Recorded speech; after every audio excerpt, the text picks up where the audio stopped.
Another check on the game server seemed to be going well from the start, but something went wrong, and the error code turned red because this issue is marked as high priority. A serious error has occurred, as a result of which the location will have to be completely cleared, leaving nothing behind until the error is fixed and everything is back to normal. But what is important now for the red-haired hero is not to run away and save his own skin from destruction, but to revive his younger sister Ellis, who has lost consciousness from this.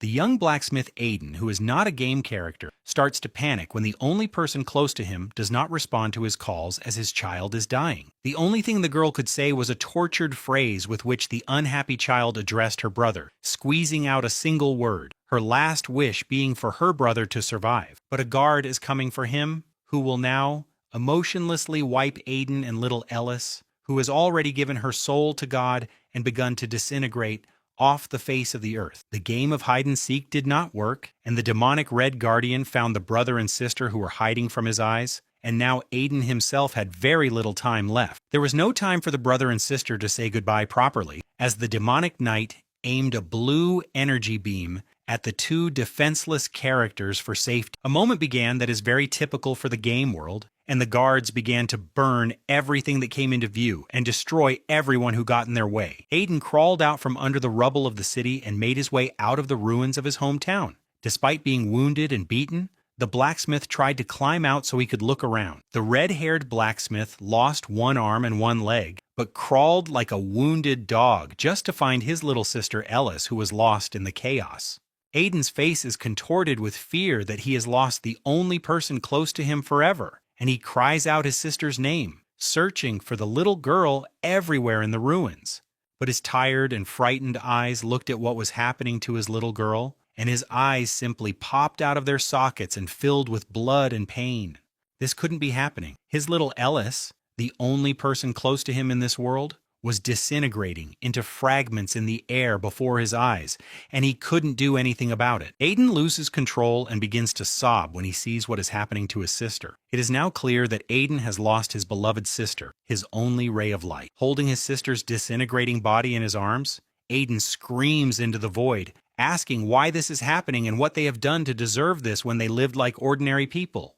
Aiden's heart is broken from all the pain and tragedy he has experienced in one night, and he screams at the top of his lungs, praying for it to just end forever. Ellis miraculously remained alive, and taking Aiden's hand before disappearing, said goodbye to her beloved brother, who repeated endlessly that he was so sorry. Aiden continues to beg his sister for forgiveness, crying hysterically and looking at Ellis, whom he was unable to save, and considers her death his fault. The blue-eyed girl bursts into tears and begs her brother to break through and survive all these horrors, saying that he simply has no right to die like this.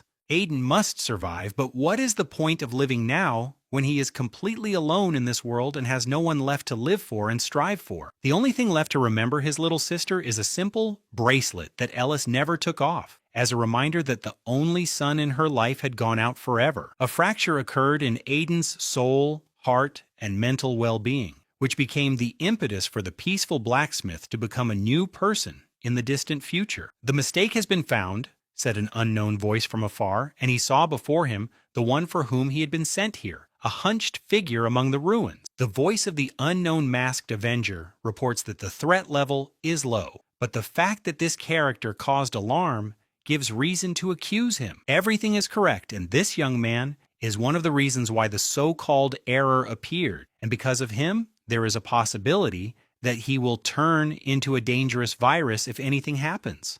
According to the moderator, it is all the fault of the unplayable character Aiden, who started the complete cleansing of the locations from everything that was there from the very beginning. The time has come to delete Aiden from the location, speed up his meeting with his sister, and the moderator promises that they will be permanently removed from the game server as viruses. Aiden begins to disappear as if he had never been there, crumbling into pixels after the moderator launched a bug cleanup. Now it's all over for this blacksmith. In his last moments, Aiden wonders why everything happened and why life was so cruel to him and his sister, because they wanted nothing more than to live like everyone else. What did they do to deserve being deleted? The answer is that in a world populated by magical creatures, Each player was assigned a role in the world's hierarchy. This led to the emergence of so-called players chosen by the system who hunted these monsters, maintaining the global balance between monsters and humans on the server. People were infinitely grateful to their liberators and saviors, as the threat of attack by magical creatures on the common people had finally receded, but peace did not last long. Absolute power gave the player heroes free rein, and they began to treat the simple, defenseless characters as toys and mocked them as they pleased. They committed many atrocities, but ordinary people could not defend themselves, so they were completely powerless against their oppressors and remained silent. All this lawlessness was happening only because the system moderator had set up pretty strict filtering rules on the server to control all the players. The moderator set up a filter that branded anyone who went against the system as a so-called bug during updates or checks, and they were simply deleted. But Aiden had plenty of problems even without moderators and players, and he didn't really care about all the hostility between the two factions, as life had always been difficult for orphans. Left an orphan on the street with his baby sister in his arms, Aiden racked his brains over how to survive, as they were completely alone in the whole wide world and suffering. He had a little sister in his arms who needed to be fed and clothed so that he could raise the child he'd become both father and mother to, even though he was just a teenager himself. For these abandoned children, regular checks were only a blessing, because in conditions where you are on the margins of society, you have to behave like a rat just to survive. And while the checks were going on, everyone seemed to freeze, but he and Ellis, as if by some miracle, were able to move and took advantage of the situation. Neither the fact that he had to steal food nor the checks bothered Edwin, as staying alive and feeding his sister was of paramount importance to him.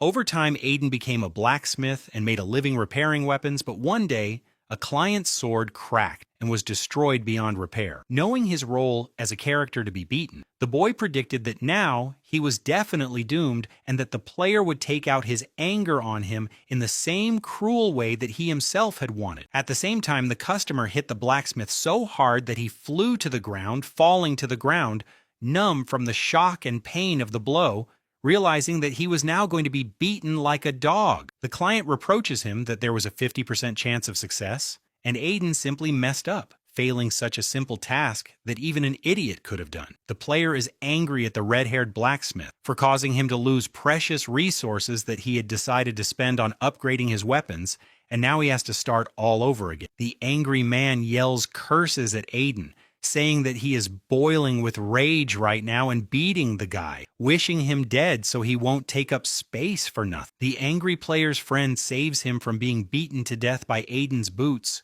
warning that if he continues, Aiden could die and it wouldn't matter. Indeed, why worry about it? He's just an unplayable character, one of hundreds, and to be honest, Aiden is tired of hearing it, as every dog reminds him of it. In the end, the bullies left Aiden alone, but the owner of the broken sword added that the system would still load him after death and told him to leave. If there were no such thing as karma, the man would have definitely beaten Aiden to death. But the boy got up, beaten and bruised, when he heard his sister calling him. Little Ellis had grown up and came to her brother, worried, to ask if he was okay, because she had heard very scary noises when her brother was being beaten and was very frightened. Aiden reminded her that she shouldn't have come down here, as he had told her many times how dangerous it was. But the girl just wanted to help him somehow. Wiping the dust, dirt, and blood off her brother who had been beaten by the players, Ellis asked why they had done that to him, because he definitely hadn't broken their equipment on purpose, but players are players. Ellis wants to grow up as quickly as possible so she can help her brother, and hearing this, the boy couldn't help but rejoice because he has such a sister who loves him. No matter how hard Aiden's work is, to the players he is just trash, but as long as he can protect Ellie and give her what he can, he will live and work on. But then something happened that broke his life, taking away the only person who was the light of Aiden's life and leaving him with a feeling of eternal pain and anger from the loss. The young blacksmith succumbs to inhuman rage, feeling his body and mind overflowing with the desire to tear apart the throat of the person who took the most precious person from him.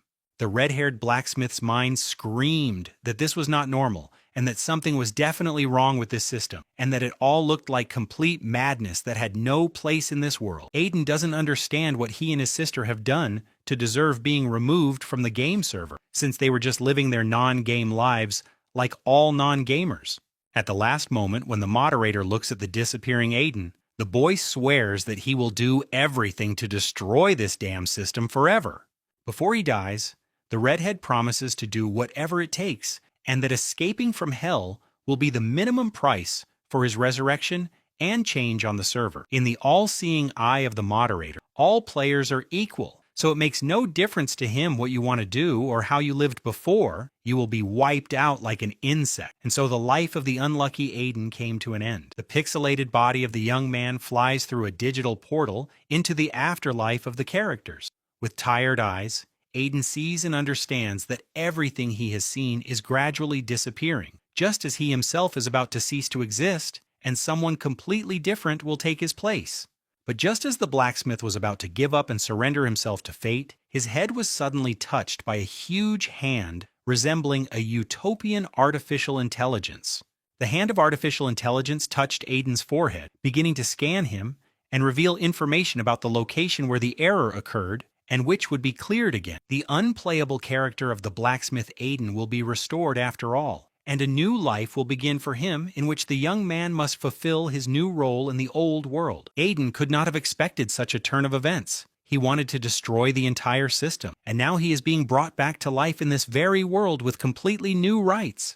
The young man found himself once again on the ruins of his own home, where he lost little Ellis not long before all this, and where his own life was cut short during the raid. This godforsaken place is the same as it was before, but there is not a soul or a single house around. So the question of what is going on here now creeps into his mind. Aiden doesn't understand how he managed to return here when he and the other residents were destroyed, and not even a pixel of him remained on the map. He clearly remembers the moment when his body was thrown into the so-called trash bin for discarded characters, and now he finds himself in an updated system. A sign appeared before the blacksmith's eyes, stating that he had been granted first-level moderator privileges and had risen to a certain level, so now he was in shock. Yesterday's powerless, unplayable character is now a moderator and has access to commands and the command line, so Aiden can't believe his eyes.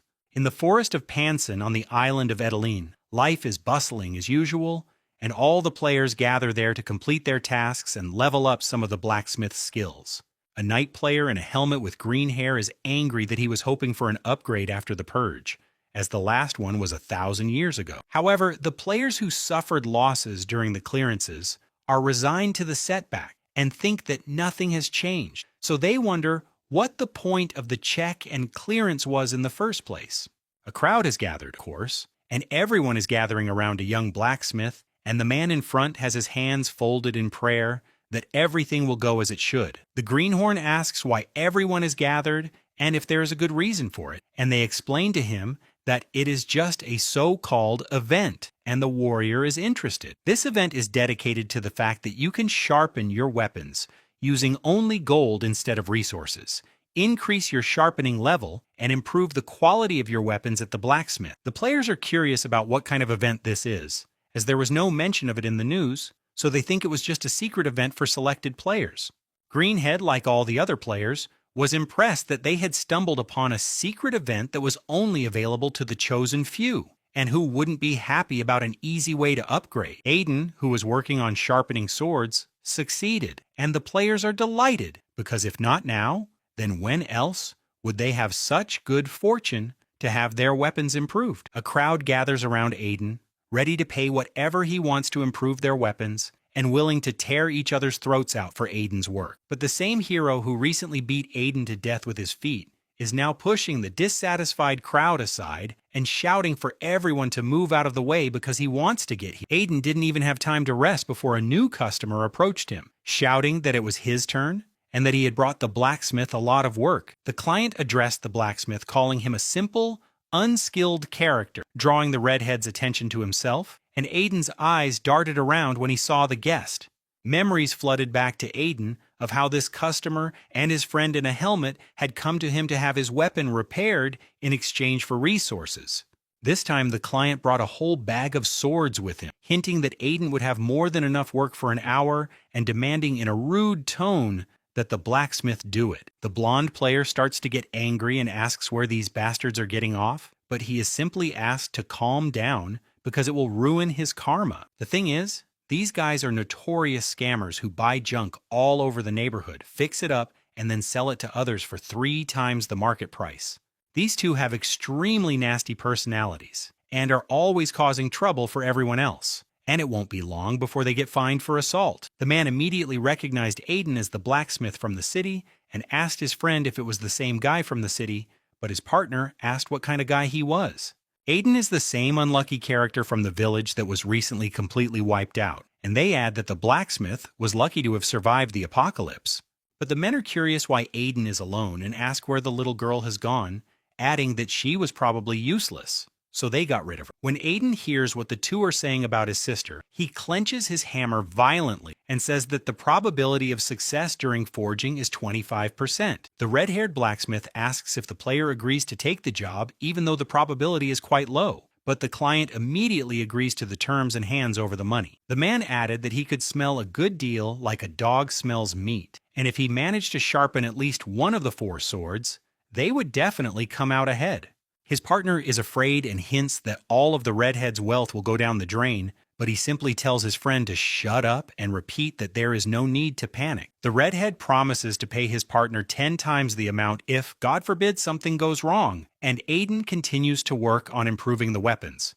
The young man can't help but wonder how stupid these people are, and he finds it funny that they are so confident that everything will turn out the way they want it to. But whether this will happen or not is up to Aiden himself. And every sword from Aiden's hammer and every sharpening failed, so Shaitan's money for compensation went down the drain. Whether it was done on purpose or just by accident, all the weapons he brought to improve for Aiden were completely ruined, much to the chagrin of the customer himself. This adventurer was unlucky again, and when he saw how terrible the situation was with all the broken weapons, he simply fell into a state of hysterical horror. But Aiden doesn't even pretend to be sorry for what happened, and the young blacksmith simply says that he is such an incompetent fool that there is nothing to be gained from it. All the other players laugh at the blacksmith for messing everything up and acting like he didn't care, but they admit that at least they had fun, so it's okay. Then the voice of the loser's partner, who lost everything, comes in, yelling that this jerk definitely got his hands on the money and now needs to give him back every penny. The man in armor yells that the redhead promised to pay back 10 times what he lost, and now he can't get out of it. But the redhead is trying to escape responsibility. Pointing with trembling hands at Aiden, he says that it's all his fault, and that the blacksmith is to blame for doing it on purpose out of revenge, but his friend says that it's all nonsense. The other players don't want to put up with the fighting around them, especially while waiting in line for a nearly free level up, so they chase the hooligans away. Meanwhile, time passes, and the line to Aiden's tent is like a mausoleum, with people ready to tear each other's throats out to get in line ahead of their comrades. The whole day flies by at work, and the sky is covered by the dark canvas of night. It's time for Aiden to go home after such a hard and stressful day at the event. The boy barely carries the heavy bag of gold on his shoulder, and enters the room after such an exhausting experience at work today into the peace of his home. Finally, Aiden earned a decent amount of money today and understands that with such reserves in his treasury, he will not have to worry about any worldly problems for a long time. So now, after completing all his tasks, the young man thought that he could finally collect his reward, since he was entitled to it and was no longer a background character. On the day when Aiden survived the location cleanup and was reformatted, new things appeared in his life, things that were foreign to him, and before his eyes appeared inscriptions that Aiden had never seen before, and now tables with tasks that were strange to him appeared before his eyes. He is now a player and has completed one of the commands, and Aiden is surprised because he sees the command option and wonders if it is a moderator's ability and is now available to him. Now he would be able to use abilities that were previously only available to the moderator, and Aiden's head couldn't comprehend everything that had happened. The blacksmith almost went blind when he saw the table light up with a golden glow the moment a new message for the blacksmith arrived. A new quest for the first event had been added, and looking at the board, Aiden was surprised to see the news about the quest and now wonders what it is. Aiden tries to remain calm in such a tense situation and keep a cool head, trying to connect all the dots in order to understand. Let's start from the beginning. Aiden remembered that he had initially been resurrected right after the city had been cleared, and was sitting in the middle of the ruins of his hometown wondering what had happened. And all because he was touched by an unknown force that gave him the so-called power of a moderator, which gave him new abilities and a list of commands. But the thing is, Unplayable quest characters don't get that, and only someone with the so-called rights and abilities of a moderator, a gift from heaven, could do something like that. Obviously, this stranger had a reason for doing so, but why was he chosen out of all the possible candidates? And then important information began to dawn on Aiden. He saw his younger sister die before his eyes, swallowed up by the system and reformatted into nothingness like everyone else around her, and she wasn't even given a chance. At the mention that he was unable to save his sister due to a system glitch and the whim of a moderator, the boy's face contorted with boundless anger in his soul.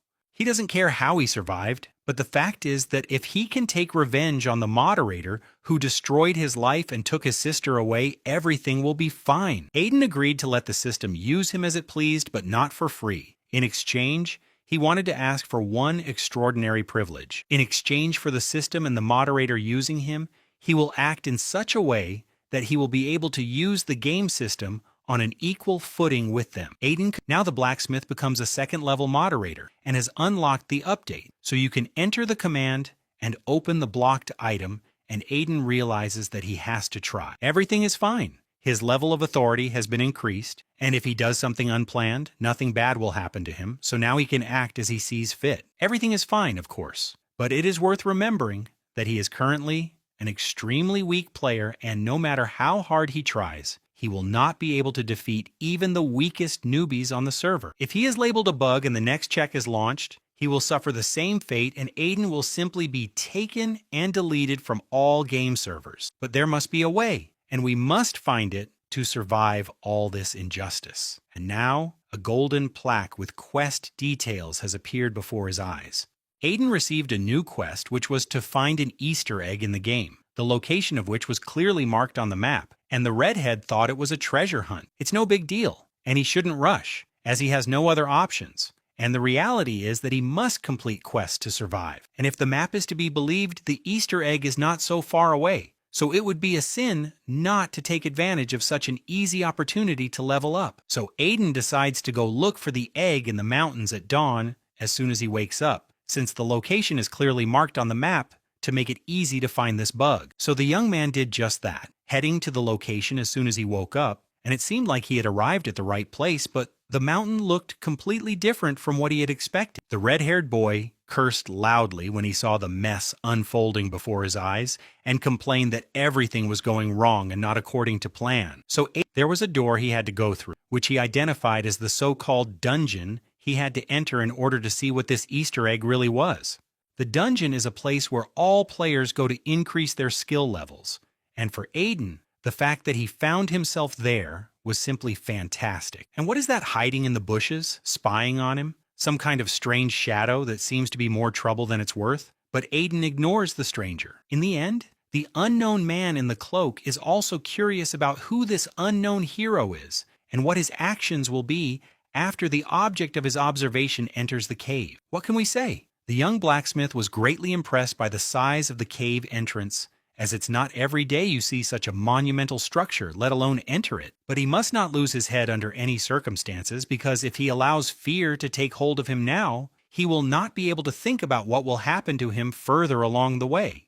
If you remember the huge guards that the moderator brought with him on that fateful day, they were just children playing in a meadow. So there was nothing to be afraid of, and he had to go. So without waiting for the tide to turn, Aiden opened the monumental gates to finally enter and face his new challenges. From the very first step, Aiden was warned that access was restricted and entry was only allowed from the 80th level, and it was clear why, as a whole gang was waiting for him there. Now things are looking grim, and Aiden realizes that he barely escaped and wonders if players always have to deal with such freaks like now. If so, he definitely feels sorry for them. There are a lot of monsters in the dungeon, in all the caves of this so-called underground vault where the Easter egg for the quest is hidden. And the young man walked on, following the compass and the marks on the ground, so as not to stray from his path and lose sight of anything. Aiden feels as if he is outside this world, and admits that this is a very unusual road that he has never encountered in his entire life. Finally, the young man stopped in front of something that greatly puzzled him, and the reflection of the doors that appeared before his eyes flashed in the blacksmith's eyes.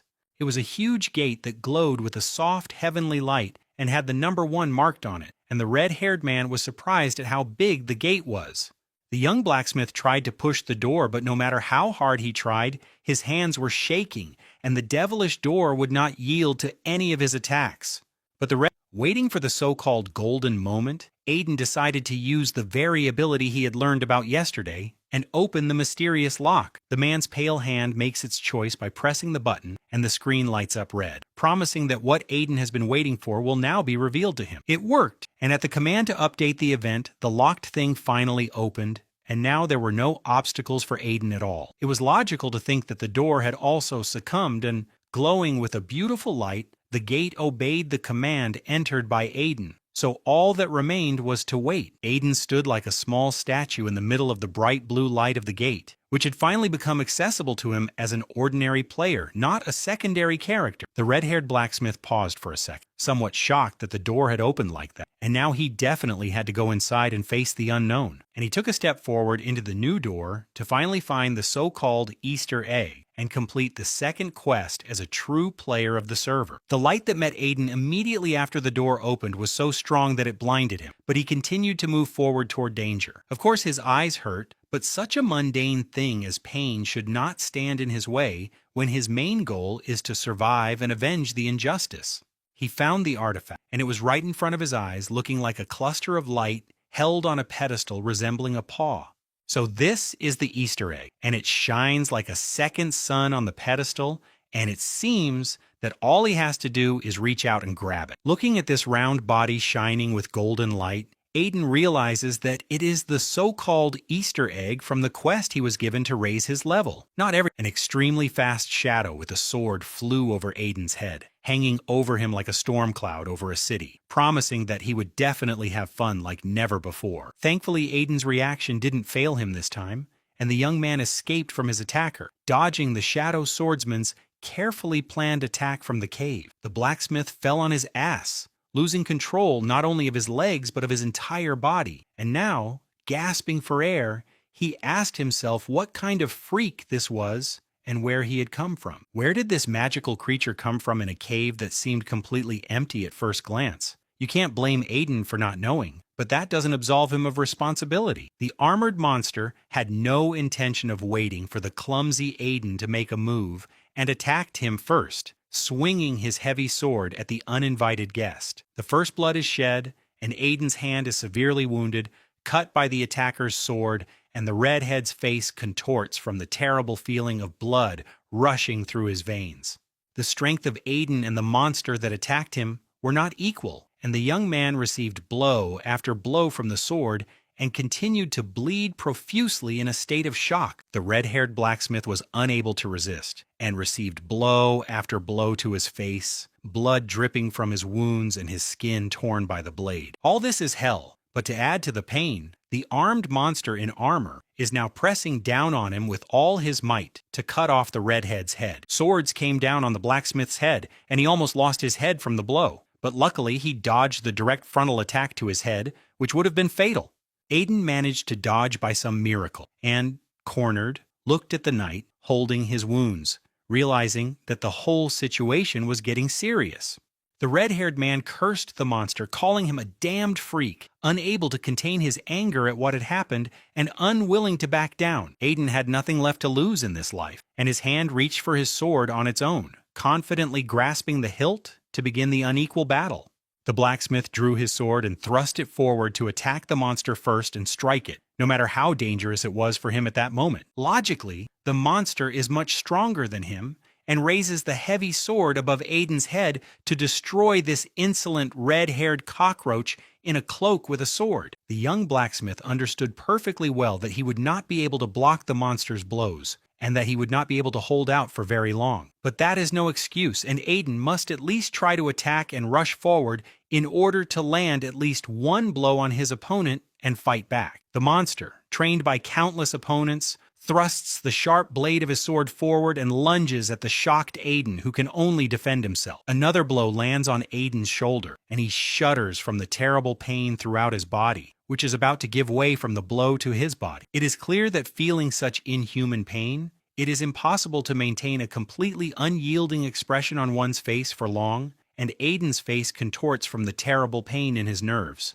but he still needs to at least try to fight back. And clenching the sword in his pale hands, Aiden prepares to strike his unequal opponent. Plucking up his courage, Aiden managed to strike, and raising his sword, landed a clean blow to the iron statue's chin, shaking its tall, powerful figure. The red-haired blacksmith, seeing that he was able to attack the iron statue, could not help but rejoice, because his attack was successful for the first time since his arrival. For a second, the young master rejoiced because he had finally won when the blade of his sword pressed against the monster's throat with considerable force, and his soul began to sing.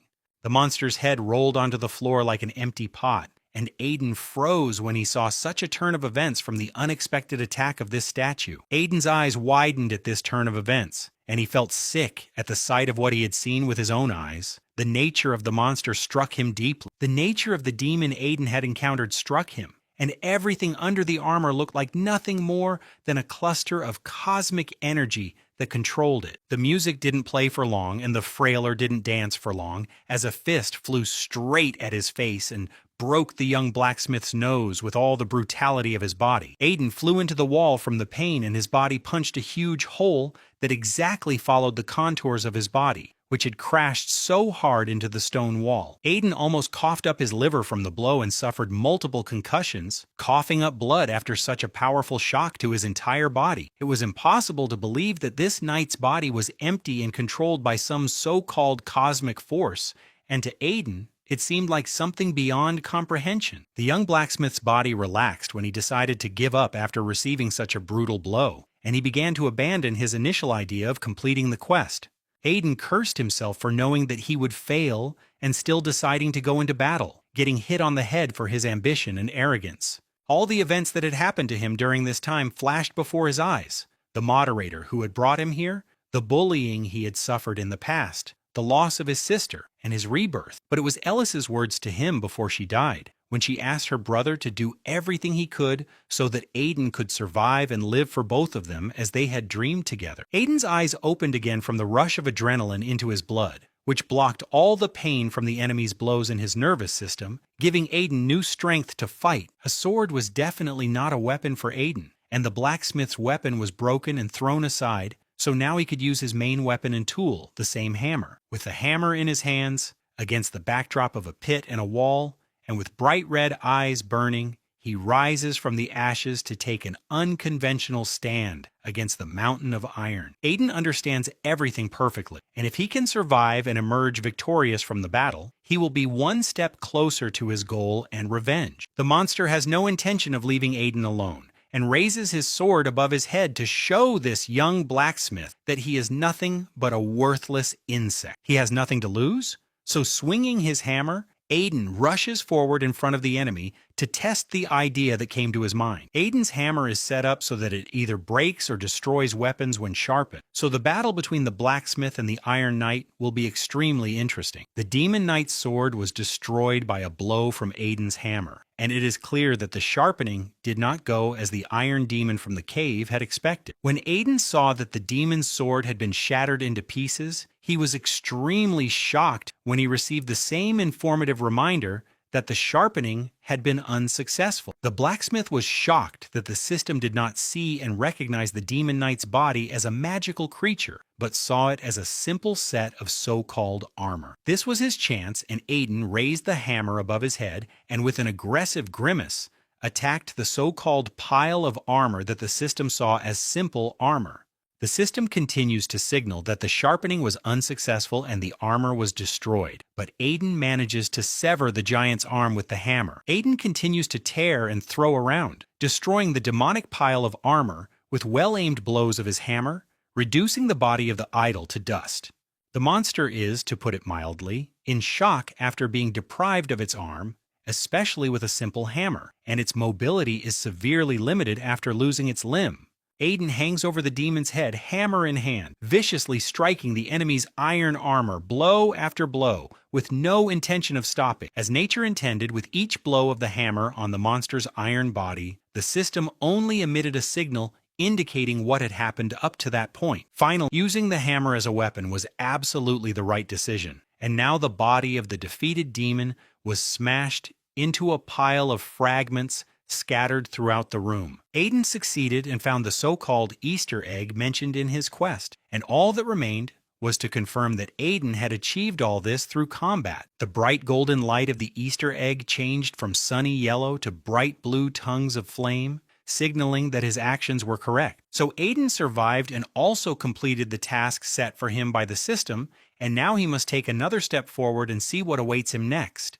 Aiden's level was raised, and he is now a third-level moderator. Editing updates were unlocked, and the young blacksmith also gained a new ability. The blacksmith asks himself if he came here for her, and with her unhappy boyfriend suffering from injuries and cuts, it is time for him to return. The redhead has suffered extremely severe injuries and can barely move, bleeding profusely with every step and holding on literally by a thread and sheer willpower. He feels terrible, to say the least, and feels that his consciousness is about to leave his battered and scarred body, and Aiden is no longer able to control himself. Finally, the boy loses consciousness and falls face down on the floor, exhausted from bleeding and fighting, and would have remained there lying alone in the field. The same shadow that had been watching him from the beginning noticed the unconscious Aiden, and now she had to take a step forward and probably save this poor man.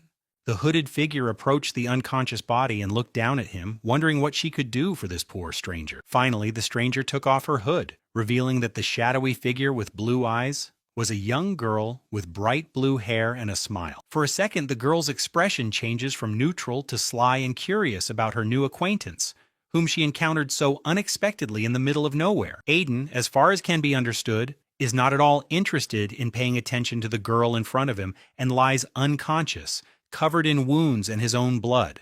The most interesting part begins in the very hall where Aiden's duel with the armored monster took place, because the atmosphere around the Easter egg begins to intensify. A spy camera reappears from the air above the white pedestal and begins to observe everything that is happening and scan the area around the pedestal. The camera scans the fragments left from the knight's armor to study the cause of the monster's condition and find a person who could defeat this monster. The spy confirmed that the dungeon keeper had been destroyed and that traces of the monster who had done it had been found at the site, including blood, a broken sword, and a lower threat level. The spy declares that it is time for him to take so-called emergency measures to prevent the threat level from rising above the current level and to suppress it at the outset. The camera is going to use teleportation to report the situation to the higher-ups and then start acting depending on how things go. Meanwhile, while Aiden lies unconscious, Arya is not going to waste time and studies the board to find out information about her new acquaintance. Meanwhile, Aiden has begun to regain consciousness and whimper from the pain in his head and throughout his body, which is not surprising after such a brutal fight and blows to the ground. But he couldn't help but hear a strange sound, and when he woke up, he felt someone holding his hand. It was a stranger who wanted to add him as a friend before he woke up. Understandably, like any normal person, Aiden was shocked at the sight of an unfamiliar girl, especially a player, and screamed in fear, asking who she was. The girl decided not to shock the poor guy any further and simply told him her name. And it turns out that this player with periwinkle hair has a short and clear name, Arya. Aiden immediately realized that he was not dealing with a simple, unplayable character, but a real player, and not a low-level one at that. But what did she want from him now? In order to calm down and know what kind of enemy you are facing, you need to scan your opponent and find out how strong your enemy is today. Arya tries to calm Aiden down and asks him not to be so afraid, as she has come with peaceful intentions and insists that she poses no threat. The status of the female player is unknown, and karma is something completely incomprehensible, but the stranger continues to insist that she is definitely not bad, so everything is fine. It can't be that a user's karma is minus 100, and he understands perfectly well that this girl smiling like an angel could turn out to be a real devil with a halo. The frightened blacksmith began to scream hysterically and asked the girl to leave him alone, but Arya did not understand Aiden's inadequate reaction. Seriously alarmed, the blacksmith coldly asks what Arya wants from him, remaining cautious while questioning this strange girl in the middle of nowhere. Arya is somewhat disappointed by Aiden's reaction and says that she did not expect him to be such an uncompromising and gloomy old man who is difficult to interact with. Moreover, she had healed Aiden despite not having many healing potions in her supply, and she had used several on him.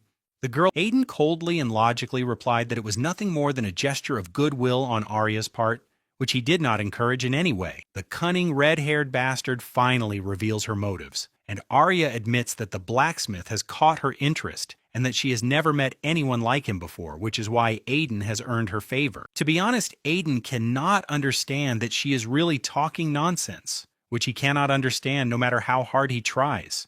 The new quest didn't take long to appear, appearing before Aiden's eyes in a bright golden light and attracting the attention of the blacksmith, who was now curious about what was being prepared. A third quest appeared, emphasizing that he had to level up, and Aiden wondered why this quest appeared at this moment when there was a demon in front of him. The redhead rejoices because, thank God, it seems that he is the only one who can see his quest window, but Arya is intrigued by the reaction of her new acquaintance. Aiden, as his conscience dictated, Aiden thanked the girl and said that since she hadn't asked for anything in return, she could just go on her way. So standing up, Aiden said goodbye to Arya and turned his back on her to go back to his task. But Arya said nothing. The girl was silent for a second, thinking about what to say in response to the young man she had saved, but she already had a plan. It seemed that Aiden had broken away from his new acquaintance, who was very clingy, and that the mountain was behind him, but as you can imagine, that was not all. That bitch Arya started bombarding him with hundreds of friend requests, hinting that this was the only thing she wanted in exchange for helping Aiden. Arya is happy to continue bombarding Aiden, who is already treating her harshly and coldly, attracting the attention of this blue-eyed maniac who won't leave him alone. Aiden asked her why she decided she had the right to pursue him when he already told her he didn't want anything to do with her anymore, and their paths had already diverged. Kowalski yells that Arya is just getting on his nerves and asks why the hell she is following him when he clearly told her to get off his back and move on. The girl listened to his questions and, in response to Aiden's rude and aggressive tone, asked why she couldn't follow him and share his travels with him. The redhead asks what this strange girl wants from him and why she is following him, and Arya replies that Aiden doesn't look strong and will surely fall down again. Aiden asked the girl to just leave him alone and not bother him, but she slyly narrowed her eyes and said that she was right about what she thought. The girl points to something behind him and asks Aiden to turn around and see for himself what is right behind him, ready to attack. When the red-haired man turned around, he saw a huge wolf with its jaws open, ready to bite the throat of the careless, red-haired idiot. Luckily, he managed to react before the predator tore his throat out, reaching for a weapon to fight back. Aiden managed to fight off one of the wolves, which squealed and coughed up blood, howling, and flew away like a bag of shit. So this time Aiden was lucky. The wolf fell to the ground and convulsed in its death throes, while Aiden surveyed the situation around him, and it looked like there would definitely be a lot of trouble. There were an extraordinary number of wolves around Aiden, and they surrounded the blacksmith in a friendly pack, who helplessly held his sword against the beasts that were about to avenge their leader. Irritated, Aiden defended himself with his sword and wondered where so many of these magical creatures had come from, as the area around him had been completely clear just moments before. Arya said that the situation was definitely not simple, as the weak Aiden would not be able to stand against such a large number of wolves, a whole pack against a weakling like the redhead. Smiling like an innocent angel, the girl asked Aiden if he wanted her help, but the red-haired man replied that he would manage without her help.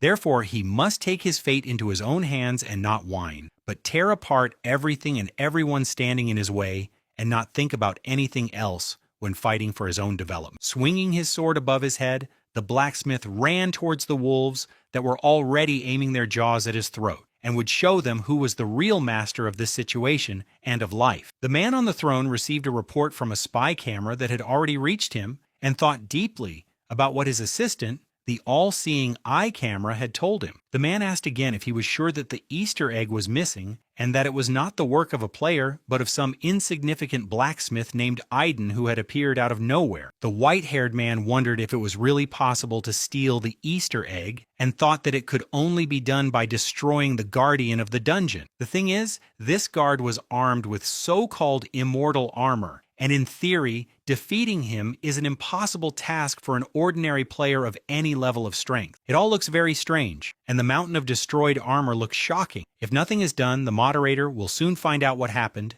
and that will be the end. Therefore, and Lloyd, known as the system operator, gets up from his seat, and although he is very tired, he is going to do everything he knows and can to figure it out on his own. But the system operator is more than certain that this is the work of none other than the defective character they wanted to take out and erase. Aiden has caused a lot of trouble and problems that will now prevent him from moving on peacefully without consequences for himself since the authorities are already on his tail. But what can you say? The wolves had been killed and their lifeless bodies lay in piles at Aiden's feet, a reminder of his recklessness and stubbornness.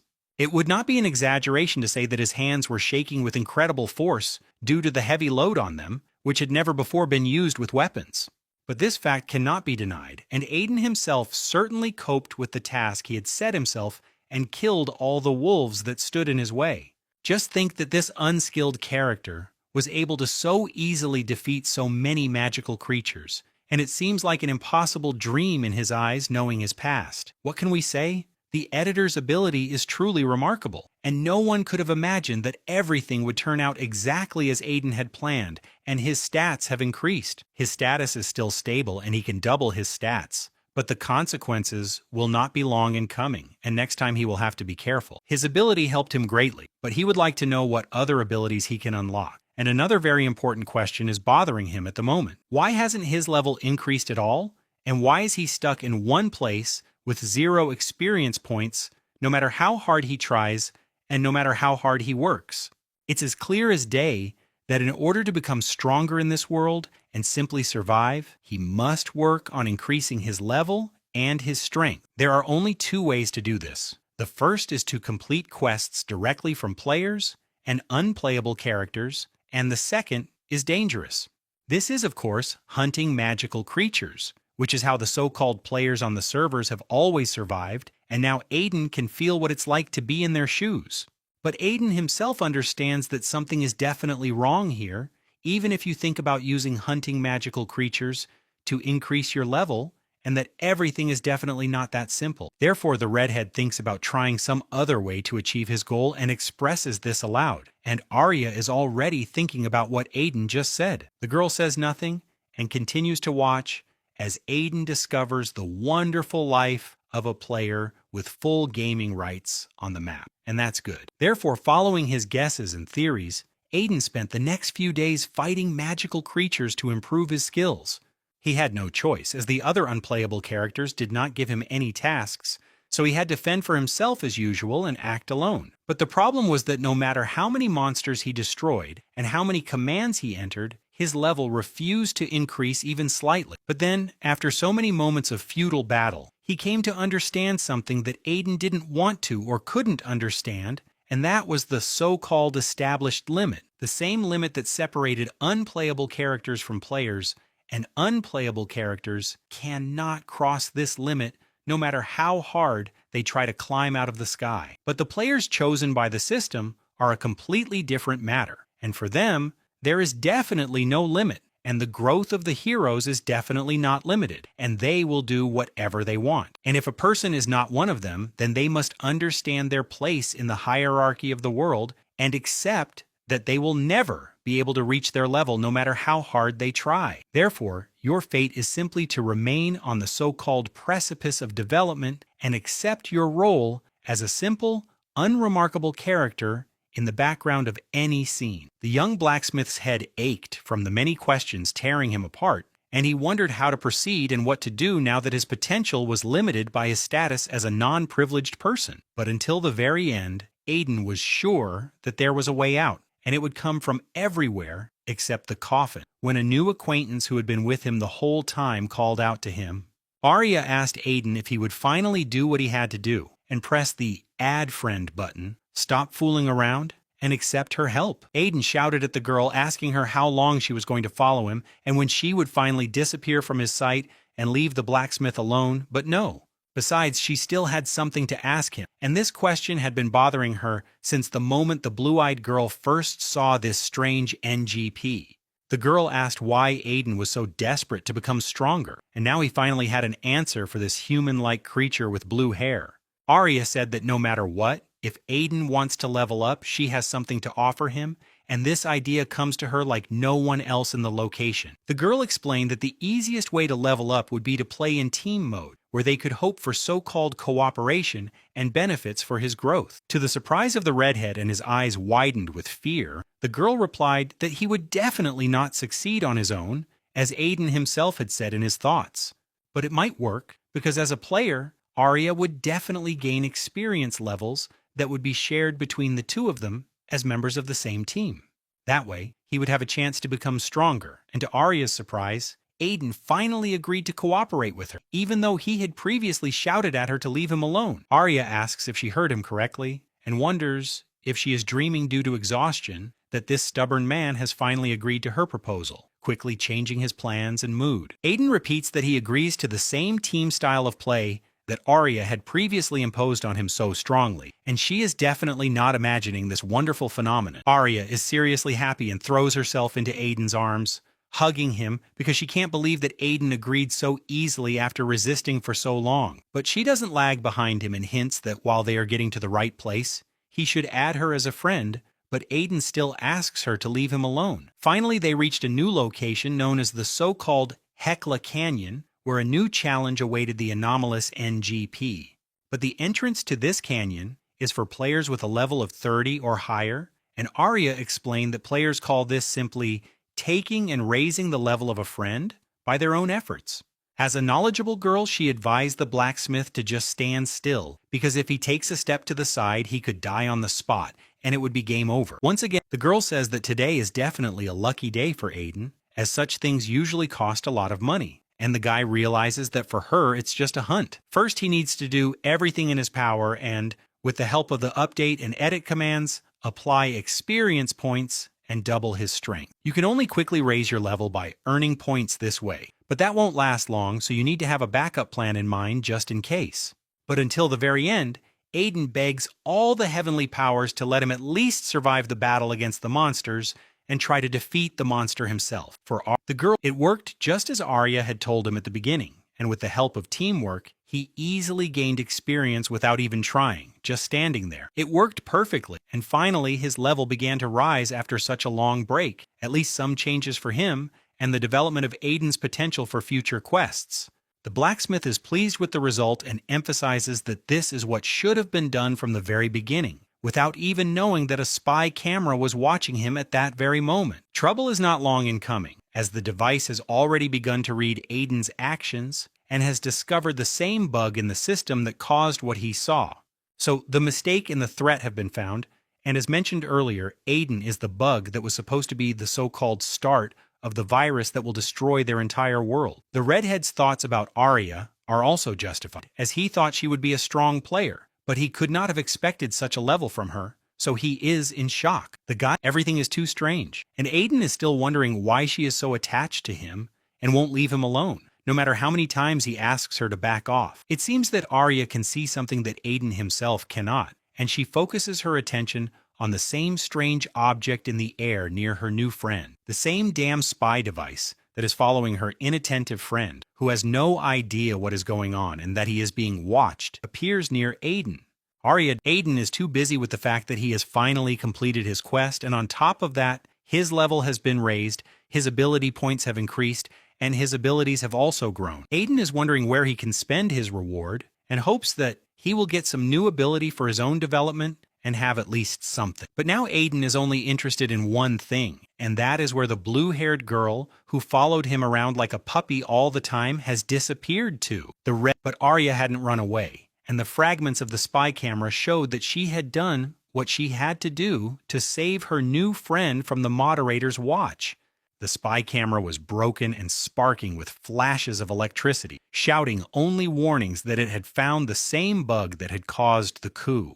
Arya watched with a cold smile as the camera beeped to report the object to the system upon destruction and screeched warnings so that everyone would know about it. It continued to beep until Arya stepped on it with her foot, crushing it into a pile of small pieces and silencing the bastard right there and then without fuss. She herself does not know what this device is, but she can say for sure that it is getting in her way, and for that it paid dearly and was trampled by her right here and now without a chance. And now that she has found the one she has been looking for so long, she has no desire to let anyone else have such a wonderful gift as the boy Arya wants as her treasure. Aiden is her prize, and no one else should have him. She sees Aiden as her treasure and valuable prize that she must keep close to her at all times.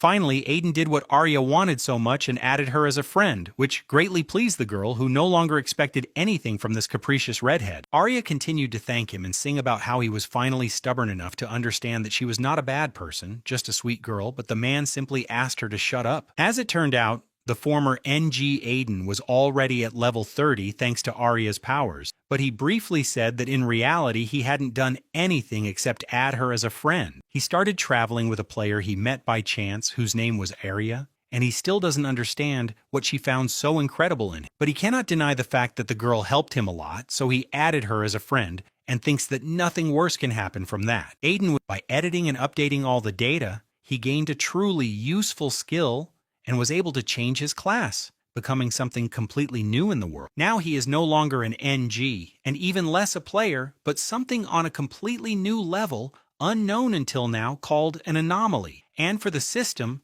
a new player. Now he can raise his level himself by completing tasks and will not depend on anyone in the future he so desires, and can do everything for his revenge. Aiden understands that a very long road lies ahead of him, but he has become much stronger than his previous NG version, who could not even stand next to him. But there is only one thing left for him to beg God and all the heavenly powers that can take pity on him and send him such mercy to calm him down. All Aiden's thoughts were interrupted by what happened beside him, and his gaze was burned by a golden light that seriously surprised him because something had happened that turned the world upside down. The redhead stopped thinking about what was troubling him and turned back to face what had happened in that mysterious place behind him. Arya noticed that Aiden had gone somewhere, turning around, and immediately became alarmed and asked where this restless new friend was going. Seeing that the red-haired boy was walking very quickly in the opposite direction, she asked again where her friend was going before he could tell her about his plans.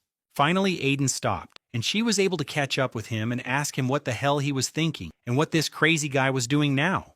When Arya finally caught up with her friend, they saw something in front of them that looked like a wall of distorted space, with a dark matrix in the middle. The young blacksmith had never seen anything like it and asked Arya what this distortion of space was, what it could mean, and what the nature of this digital phenomenon in the middle of the field was. Arya replied that they simply called such an area a bad sector, which was cursed for normal players, and Aiden asked her to explain what exactly a bad sector was. It is a space abandoned by the system and a zone that has been cleared by moderators, and it has remained there on its own and turned into this very cursed bad space. The main problem is that no one knows what might come out of this place, and the creatures that exist beyond its boundaries could be dangerous. As they say, I won't believe it until I see it with my own eyes and can believe what they say. So Aiden took a step forward to enter this forbidden zone. Arya asked if this idiot was serious, but she didn't stop him, not judging her friend's choice. She asked him to wait for her and ran after her friend, keeping up with him. Aiden wonders if the bad sector is a hint at what happened to his homeland after it was reformatted by the moderator, and now his homeland is a so-called lottery. Arya asks if they are definitely going there and can't wait for Aiden to answer what he is going to do, and whether he will take her with him to investigate. Aiden says nothing and, placing his hand on the shield, begins to destroy it, while Arya whines, getting on his nerves with her impatience as she opens the gate. When Aiden destroys the gate with his moderator powers, Arya freezes with a look of surprise on her face in response to the power possessed by this NG. The guy emphasized that she could go in without him, but the problem was that only the moderator or system operator could enter this cursed space. Aiden aggressively insists once again that Arya finally get off him, climb down from his shoulders, and just walk away like a normal person and stop acting like an idiot. Everything was just as Arya had thought, and it turned out that Aiden was really special, and it was no wonder she had set her sights on him and wouldn't let him out of her sight for a moment so as not to share him. Therefore, Arya decides to follow Aiden wherever this young talent goes, and will follow him to the end, playing the role of a so-called friend jester. Aiden did enter this cursed space, but he doesn't fully understand why he did it, what good it will do, and why he needed to enter the wasteland. It turns out that he had no intention or benefit in doing so, and it was definitely not what he wanted. But since he was here, he had to take advantage of the situation. So the young blacksmith calmly moves forward, watching what unfolds before his eyes, and Arya follows him, looking around the area. Aiden was the first to notice that something was definitely wrong here, and his eye was drawn to some unnatural activity not far from them. So the red-haired blacksmith immediately tensed up. The young man's hand reaches for the hilt of his sword, and the blacksmith grips it tightly, preparing to attack first if whatever is hiding there decides to attack, because there is definitely something there. Drawing his sword, Aiden approached the hunched little figure, which he thought must be a wild beast, or if not, then the shadow would turn out to be a monster. And victory over a magical creature, as we know, gives the player experience to level up, so he would not back down from what he had set out to do. But the one whom Aiden took for a wild beast, or a magical creature, turned out to be just a human child, a little boy, hiding in the middle of everything. When Aiden saw the frightened eyes of the human child, the young blacksmith was seriously surprised that there was a small child in the middle of all this damn assault. He couldn't afford to be distracted from the situation around him, and a shell flew towards Aiden's face, which could easily have knocked out his eye or simply sent him to the other world. Luckily, the young man was able to raise his sword in time and repel the enemy's attack, but he was very alarmed by the fact that someone could attack him here. When the redhead looked up, he saw a tall adult man holding a crossbow, hinting that the enemy would not be spared. The man with gray hair and a tired expression on his face said that Henry, the little boy, should come to him to be safe from everything. The little boy hid behind his uncle's leg and looked at everyone with frightened eyes, not understanding what was happening and why his uncle was so scared for him. The adult man kept the guests at a distance and asked if they were players, adding that they hadn't seen other people here for a long time, and asking how they managed to get here. The adult's eyes study Aiden, who explains how he got here, why he decided to go further, and why he decided to swing his sword at the child. Studying Aiden's expression, which seems rather suspicious and cold, the man realizes that although Aiden does not look like a friend, he is definitely not dangerous. But his companion with cheerful blue hair looks like she could be a dangerous lady, unlike the stern-looking, red-haired young man. No matter how much Arya tries to keep a sweet, friendly smile on her face and present herself as a peaceful creature, her aura betrays the danger she poses. This girl's biofield has such a bright aura that when you look at her, it seems that you are not looking at a girl but at the very demon itself, surrounded by blue flames. Even an adult man was frightened by such a bright blue, fiery aura, not because he was afraid, but because it was the first time he had seen such a terrifying explosion of energy, and Arya had frightened him. Seeing that his uncle was upset, Henry asked him what had happened, because he did not expect an adult who was supposed to protect him to be so afraid of Arya. The power of Arya's aura made him break out in a cold sweat, and besides, he had never seen such strong players before, and most importantly, he didn't know what to expect from her in the future. He couldn't know for sure what this young woman was thinking or what would happen if she perceived them as her enemies, especially since they were players and they were just ordinary people. The man named Jake was interrupted by the voice of a young man who was calling him, clearly not for no reason, as something had definitely happened when their leader had left them. The young man with blue hair rushed to Jake and shouted that they had a big problem and that without him, they would definitely not be able to figure it all out, as usual. Jake decided not to drag it out and asked the young man what had happened and what the problem was, and the young man began to nervously try to explain what was happening in their village.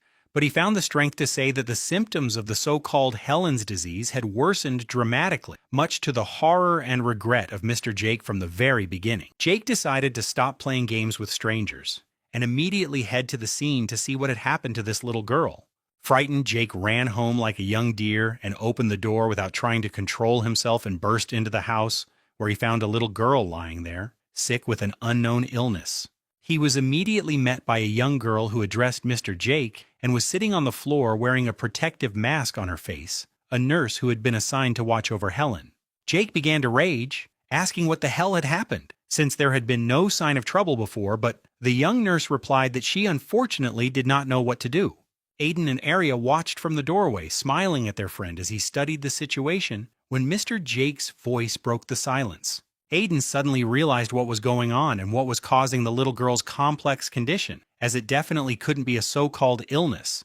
As it turned out, this was not a simple illness, and definitely had a nature that ordinary people, such as the nurse and Mr. Jake himself, could not explain, but he could see it clearly now. He realized that it was not just an illness, but that Helen's condition was caused by something external eating away at the little girl. And Aiden, as the so-called moderator, knew that it was not that simple. He was right, and as a moderator, he received a so-called moderator badge, informing him that a bug had been detected here, along with the same error message and threat. So little Helen, like Aiden himself with his little sister, were once so-called errors and bugs that he, as a moderator, simply had to get rid of. Helen's threat level is still low, but the fact that she has been identified as an error means that Aiden has a new quest to fix the error. Jake is desperate to do something to save Helen and asks the nurse if there is really no way to help the poor little girl who is dying. The young nurse, her eyes filling with tears, replies that unfortunately there is nothing more she can do,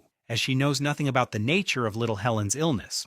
Little Henry bursts in, immediately rushing to his little sister, crying and shouting her name, realizing that she is dying. Jake immediately grabs Henry by the arm and yells at him, asking who let him in and what he was thinking, but Henry screams to be let go to his sister. Henry ran to his sister and shouted for Helen to open her eyes immediately and look at him, but Jake yelled at him not to touch the sick little girl under any circumstances. Arya spoke up and said that the little girl must be in a lot of pain and that she had given the people of the village hope that Helen could be saved. But she said that it was too late to do anything, and Jake asked what this stranger was talking about and what she meant by too late. The people did not lose hope and asked Arya to at least try to help, since she was a player and surely knew what to do, unlike them who knew nothing. Arya replied that it was definitely not a disease as they all thought, but nothing more than the same bug that had previously killed her friend Aiden and was now consuming Helen. It sounded like a death sentence for Jake and everyone else, as no one wanted to hear that they were faced with something they couldn't do anything to save. Jake couldn't believe his ears, because this was a cursed bug that simply couldn't exist after everything they had already been through on their way to this point. Jake angrily and painfully shouted that their homeland had been turned into God knows what. But among them, as if to make matters worse, there was no one who could resist the bug. Arya explained that bugs don't only occur when someone resists the system, but that their nature can be completely different, and that bugs have different natures and origins.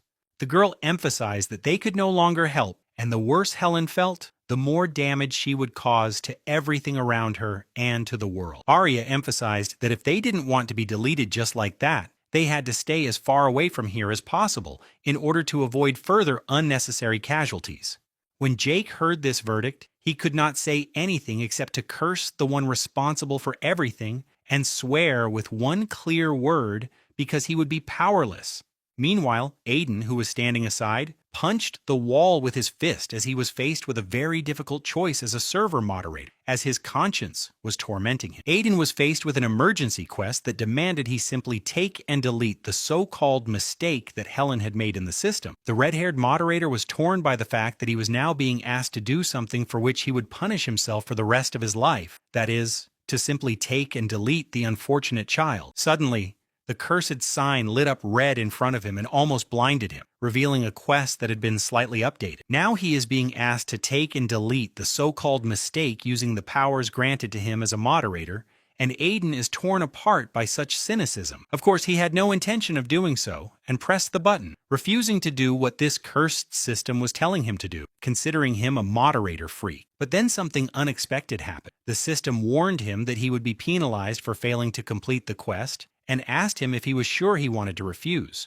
This made the blacksmith's knuckles turn white and he clenched his fist, unable to contain his anger at the cynicism he now had to face because of everything. Aiden asked if he had been called here just to fix a so-called mistake and destroy a little child that a crazy system had decided was a threat. But Aiden is not like the damned moderator who wiped his sister off the face of the earth and almost took him with her. This whole damned system must be destroyed now, and that's why he will never follow the so-called conditions and instructions of the system, ignoring what awaits him for failing to complete the quests because he doesn't give a damn. Whether it's the system or a so-called bug, he has a head on his shoulders and will do everything he can to change this cursed world for the better, since he managed to survive on his own. As Aiden promised himself and others, he will destroy everything and everyone, that is, everyone who is in any way connected with this inadequate system of bugs and so-called errors.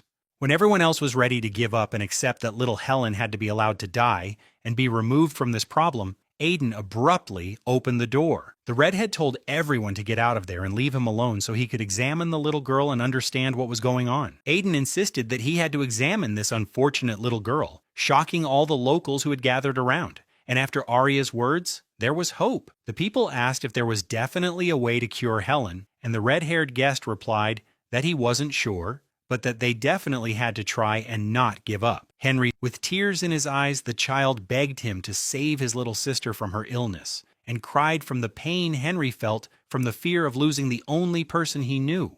The boy begged for help, but the red-haired stranger kept a calm expression on his face, controlling the situation and not giving in to panic. Aiden reaches out to the little girl who is covered in cold sweat as her body is consumed by the so-called curse of the bug, while the blacksmith remains cautious. When the red-haired man lowered his hand to Helen's head, the space around her began to fragment, and the girl opened one eye, which had already turned black from the dark energy. It was time to use the moderator's secret ability, known as merging, to combine the fragments into a single whole for reading. At that moment, Helen's body burst into bright red flames from Aiden's careful action, and countless red fragments scattered around her. Frightened witnesses to this spectacle cannot believe what is happening before their eyes, something so serious and terrifying for humans, and they ask what is going on. While everyone panicked and asked each other what was happening, Arya remained silent, watching and understanding exactly what was happening around her. It was really hard for Aiden, and his face contorted with tension, as he was now doing something that was beyond the limits of a normal human being and went beyond the boundaries of reality. Eventually, Aiden found himself in a so-called space similar to a neural network woven from a multitude of people connected by neural connections. The young rebel moderator realized that he was now in the so-called system space and that there was no end in sight, but now there was no turning back. Aiden understands that since he has already taken such a serious step, he must find a way and an opportunity to fix everything and save little Helen from destruction. Since a bug is the result of a fatal error that occurred as a result of resistance to the rules of a clearly defined system that does not tolerate deviations from the norm. And as a moderator, he is the only one who can fix it. And raising a sword above his head, he prepares to solve this bug with his own hands, without simply destroying the one who is it. The only way to separate Helen's body from the general system is for Aiden to cut all the neural connections that bind little Helen to the entire server system. The young blacksmith realizes that he will surely be able to completely separate this little girl from the system, delete her data, and restore the digital prototype of this child himself. And then, as a result of the so-called update and reboot of Helen's entire prototype, he will be able to restore her just as he was once restored himself. And then, he will definitely be able to save the child. The red light that Aiden himself was glowing with enveloped the little girl, who is now no longer part of the global game server, and now it remains to do the same with the others. It was time to find other people connected to Helen and do the same to them in order to successfully reboot the so-called system in this evil space where the NGPs live. They are all partially infected and connected to each other by a so-called bug trail, which creates the so-called dark energy of the evil cursed space around their small village. And the red-haired rebel moderator rushes forward to disconnect all the characters from the so-called core and reboot the digital data of all the inhabitants of this digital space. A bright white and red light spreads around Aiden, enveloping him on all sides and blinding everyone around him with intense light noise. Arya cannot believe her eyes, because as an experienced player, she did not know how any of this could be possible. But if Aiden is doing it, then it must be real. Jake and his young assistant are afraid and do not understand what is happening around them, as they have never seen anything like this before. And all this burst of energy frightens everyone. From such a bright explosion of energy, the entire area was engulfed in a white-red glow like the morning sun, and all the barriers around began to crumble before the eyes of all the shocked people. Most importantly, the barrier of the so-called cursed space began to disintegrate and was eventually destroyed by Aiden himself, who was able to break down the so-called borders of the cursed evil space. Around the exhausted Aiden, who now stands in the middle of the area that has begun to disintegrate into fragments like broken glass, cries out that he has finally managed to do what he set out to do. But the exact status of his mission is unknown, and Aiden asks himself if he succeeded, and most importantly, how everything went around him, and the fate of his ward, Helen, is unknown to anyone. It is impossible to say at this point whether his plan and actions were successful, but the young man wonders if his innovative approach to fixing bugs was successful and if he caused any problems.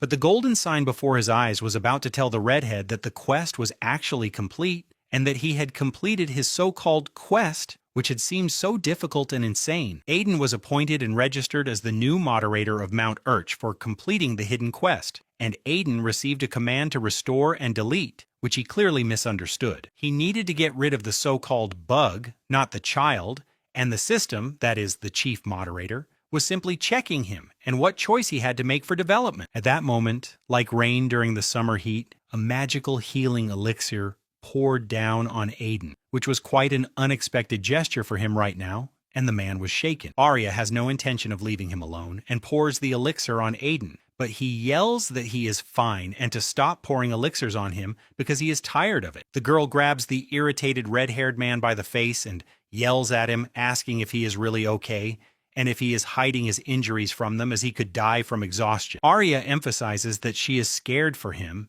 and asks him to be careful because he is important to her, but she still wonders where he gets his strength from. Aiden just wants to be left alone. This unpleasant scene for the young blacksmith is interrupted by the voices of people from the village who come to him after Aiden manages to save little Helen and clear their area. Jake, with the children hiding behind him and a young man and a nurse standing on either side, sincerely thanked the stranger for what he had done for them all with his own strength of will. Thanks to Aiden and him alone, not only the little children, but all of them remained alive and unharmed to live in this area, which would now become a new home for all of them for the rest of their lives. They did not know how to thank Aiden for his kindness, but the young red-haired savior was only interested in the sign that appeared in front of him, announcing that the update was complete. Now all the NGPs are free people, and the captain of the self-defense group, Jake and Logan, the guard and the nurse, Sophia and Henry and Helen, the children from the village, are now free people. Now it is called the village of Urk, where 5 people live and there are 0 resources. And the moderator is Aiden, who does not understand what this update is and who these free people are. The young savior understands that this is happening because of his past actions on the server of this village, which was previously a so-called cursed space behind a fence. The thing is, all these people around the children were actively resisting, so he separated them all from the general system in order to perform a normal update on the server. But there was one thing that seriously threatened Aiden's plan and interfered with his actions, almost turning everything upside down, so the boy had to act further for the sake of progress. At that, he couldn't ignore it, so he had to intervene immediately and try to fix the situation so that his plan wouldn't fall apart at the climax. Seeing this, Aiden felt a so-called noise with his own body and immediately sensed where the problem he was facing was coming from, and Aiden had to deal with it now. This source was the root of the problem, similar to a mushroom that gradually grows and spreads mold around itself, spreading the so-called bug. Therefore, Aiden, like no one else, must chop up this bug mycelium while it is still in its infancy. And now, as a moderator, he must take care of destroying the nature of this system, failure and disorder. Aiden knew exactly where the source of the bug was, and he had to do everything in his power to ensure that it would never return. It had to be eliminated here and now, once and for all. In the end, Aiden managed to break through this so-called block, and now he was faced with digital projections of all the people around him, which would now be reformatted. Now, all these people connected to Aiden were reinforced by his energy and were unable to resist him. He could continue and fix all these bugs.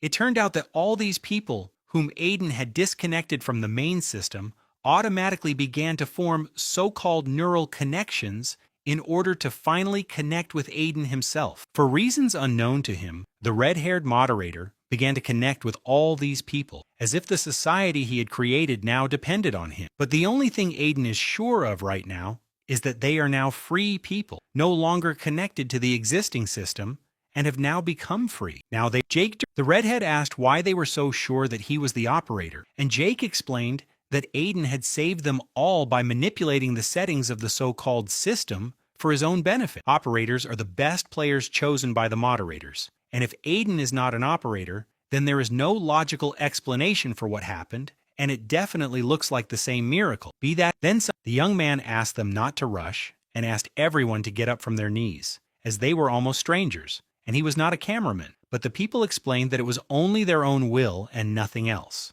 Moreover, fate had now decided that he was the rightful master of this land, so this offer was entirely logical and appropriate in the current situation. But what to do now? And should he reveal to the rescued people that he is actually a so-called moderator and not a simple cameraman, as the people thought he was? Aiden, be that as it may, Aiden was the one who changed their fate, and it was he who did it, so it didn't matter what decision he made. In any case, they would agree with his verdict. So the red-haired man is shocked that this blue-haired girl, Arya, speaks as if she knows everything in the world and lectures him like a little boy, and this is beginning to scare him very much. The thing is, he can understand Arya, but he has no idea what's going on in the head of this mysterious girl who is definitely hiding something from him. But she is absolutely right, and so Aiden has to accept what she says and understand that he must do everything as he wants and as he thinks is right in his situation as a moderator. Therefore, so it was all about food, and Aiden decided to start by feeding all the villagers and set a lavish table for everyone to treat the local. The children in Logan's eyes popped out of their sockets at such abundance, and it was clear that they had not eaten for a very long time, so the decision to feed all the locals was absolutely the right one.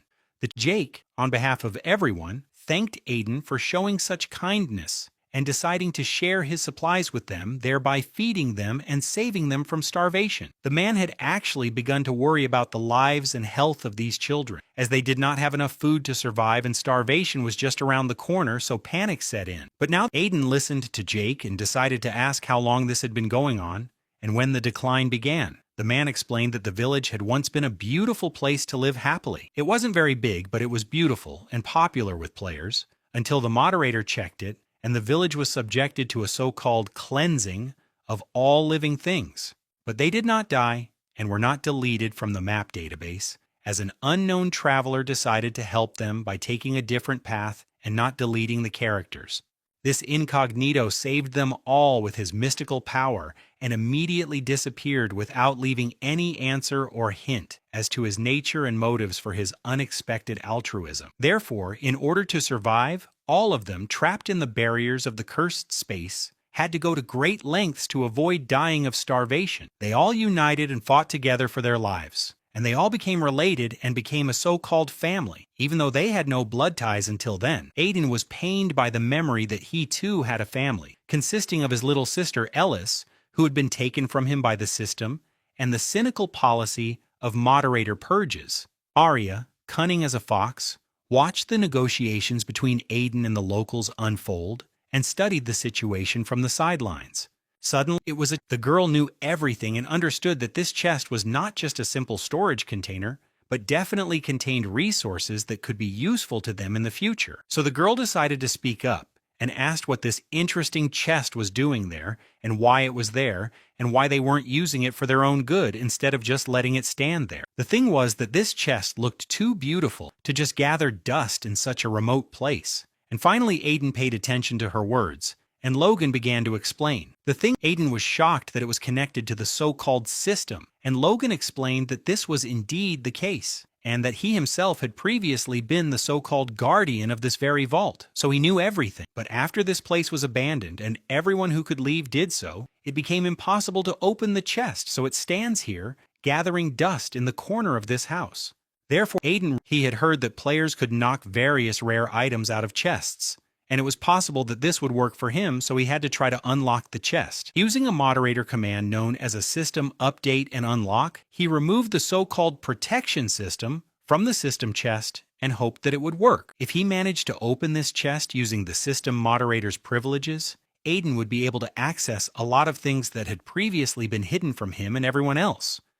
Now he will have as much as he wants and will not know any restrictions on his path. And now we can say that his resources will be absolutely unlimited forever. However, Arya always remains silent and smiles mysteriously, as if she has a grand plan behind her back that she wants to bring to life through this fool Aiden, and no one should interfere. His eyes darted around at the number of weapons and resources that had been stored in the vault belonging to this village, and no one could give him any advice until Aiden appeared. As for work, Aiden is first and foremost a blacksmith, born with a hammer in his hand, destined to repair and improve weapons and artifacts. So he decided to improve everything in the general system. The sharpening was successful, and all the weapons Aiden sharpened were improved, and their skill points increased. But the locals do not believe that everything is legal. Jake asks if they will be punished for receiving such wonderful weapons, now that they have elite swords and axes made by masters and various protective jewelry in their hands.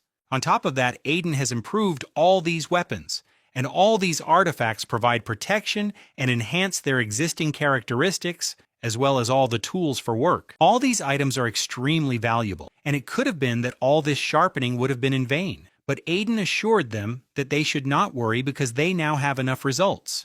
Aiden explained that they should not think about anything and not feel that they owe him anything, and that this should be considered his gift, and that people should not regret anything and live happily and rejoice.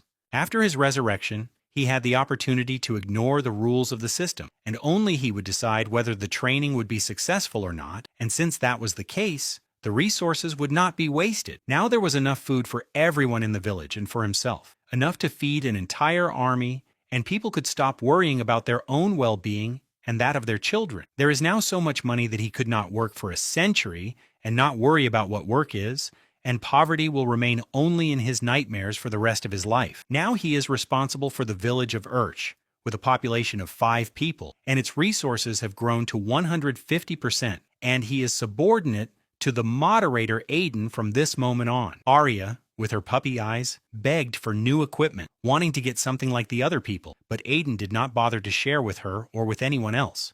But Aiden refused and reminded her that she already had a lot of wonderful, strong equipment and that she should use what she already had, greatly disappointing her with these words. Ignoring Arya's whining, Aiden thinks about how he was able to get a lot of useful things from the common store for his own use in future situations. He had more than enough food and other resources such as weapons and gold, and the new equipment he possessed was extremely powerful and valuable to Aiden and others.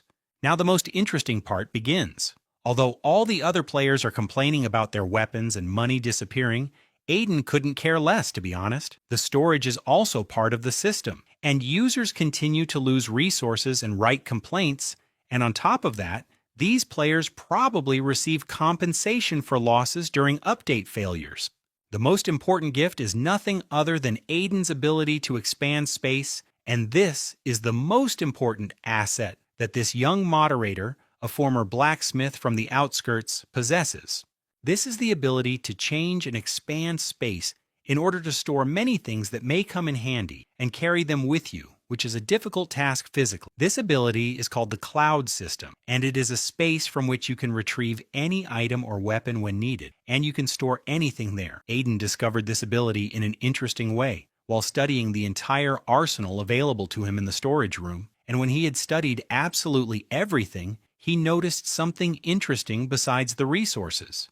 Aiden was tired of Arya commenting endlessly, calling the contents of the user's inventory simple trinkets, and he was curious about what lay beyond the confines of the warehouses.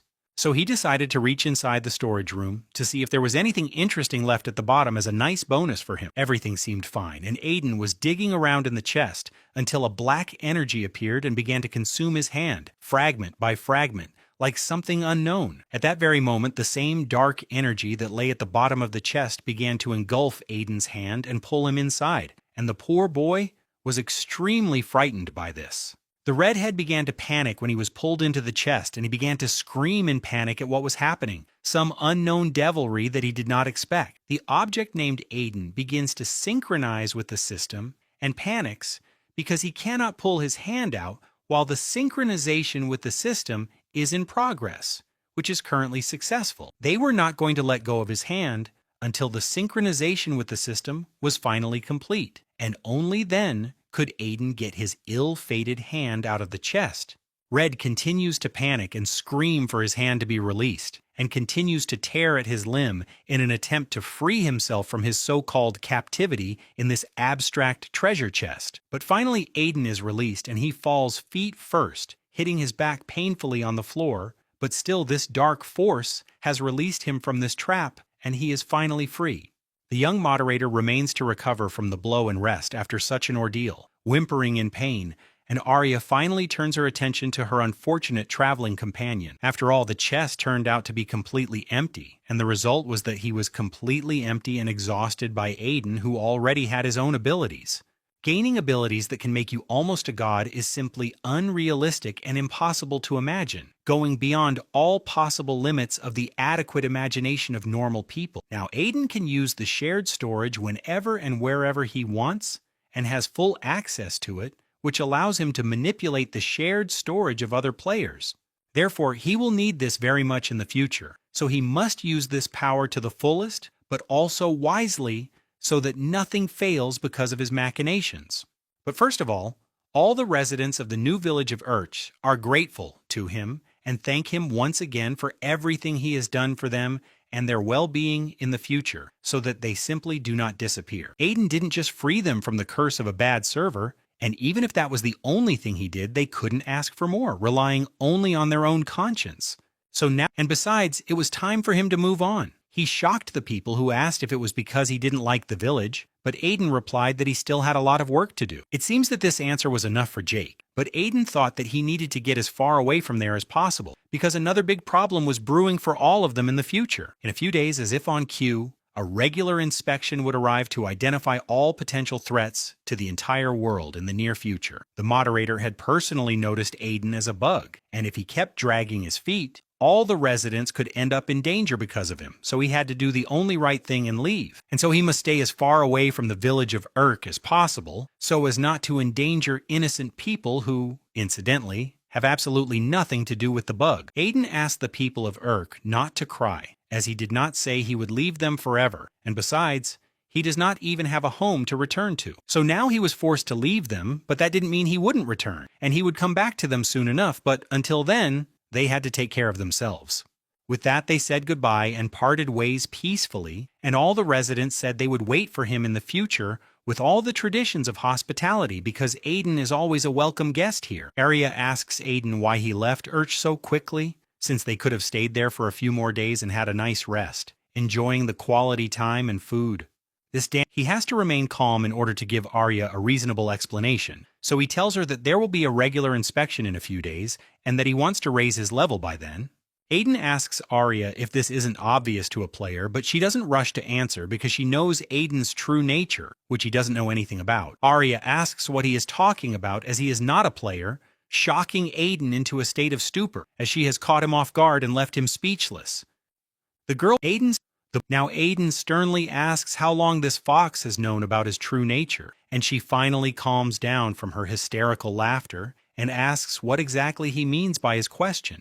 The redhead asked how long this bitch had known that he was not just a player, and avoiding a direct answer, Arya began to reminisce and keep the so-called intrigue in the air between them. She remembered the very day when, after checking an empty location, she saw a man running through the city destroyed by the cleanup, and it had greatly affected Arya at that moment. That's when she saw the red-haired young man who had survived and was running through the ruins in complete despair, and at that very moment, her eyes found what they had been searching for so long. Arya replied that she had known everything from the moment she saw Aiden running through the destroyed, cleared village, and the unfortunate man realized that she had known everything from the very beginning. Arya, so she will, looking into Aiden's eyes like a woman possessed, she promises that no one will ever lay a hand on it, and that she will not abandon him under any circumstances and will not give up on his talent at any cost. But this young moderator is not interested in what Arya promises him, but in the so-called message about the so-called danger that could blow everything up.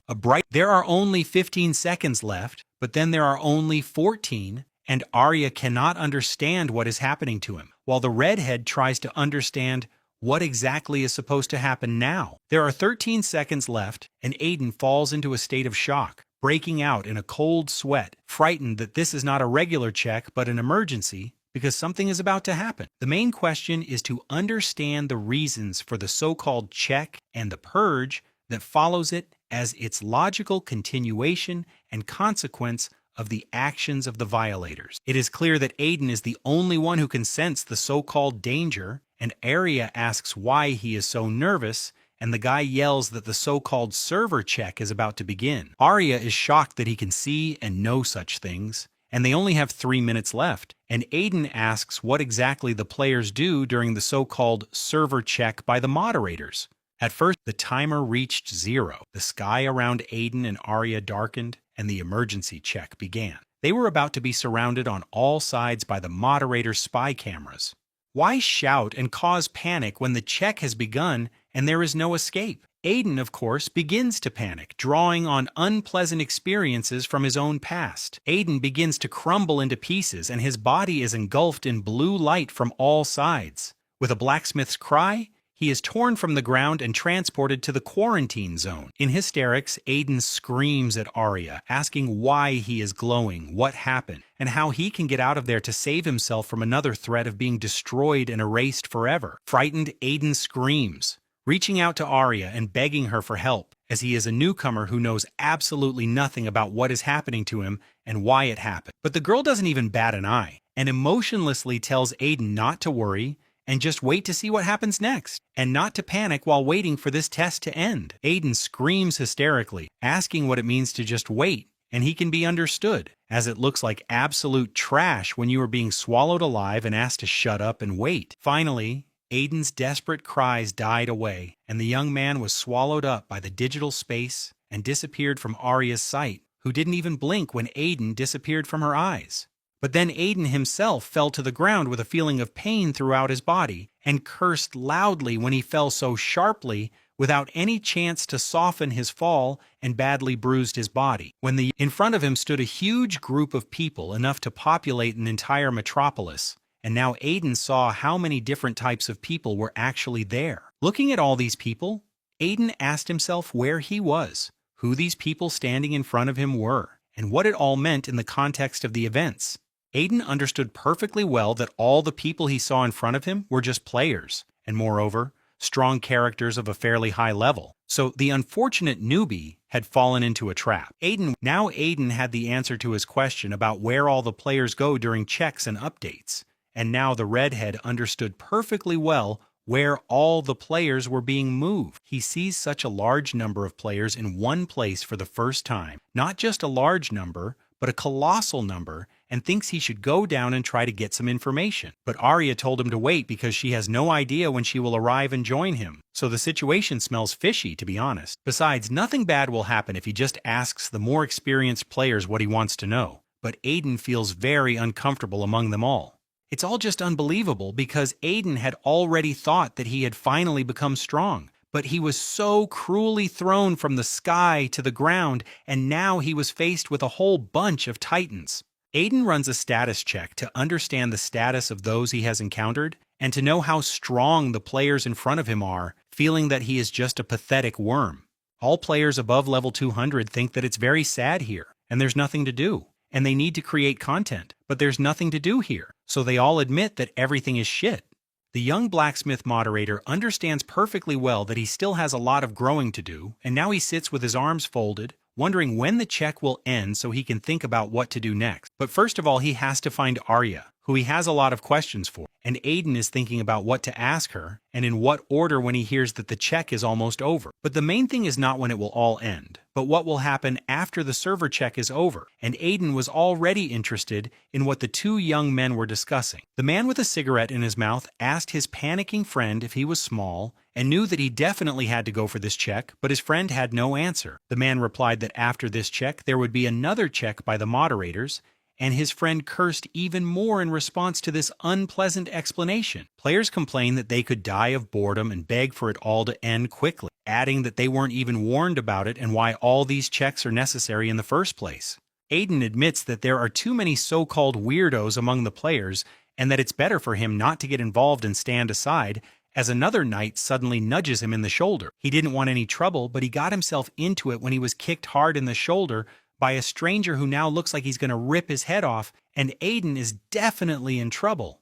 Definitely doomed, and the man Aiden bumped into looks so angry that the blonde-haired man is ready to tear the throat of the unfortunate red-haired newcomer who had such bad luck. The blonde grabs the redhead by the shoulders and yells at him, asking if he's blind and where he's going, and that since he had the nerve to do that, he definitely wants to get his face smashed in, and the whole crowd is yelling that there's a fight. Aiden realizes that he shouldn't draw attention to himself, and if things take a turn for the worse, he'll be the only one who suffers. And thank God he knows the nature of freaks like this.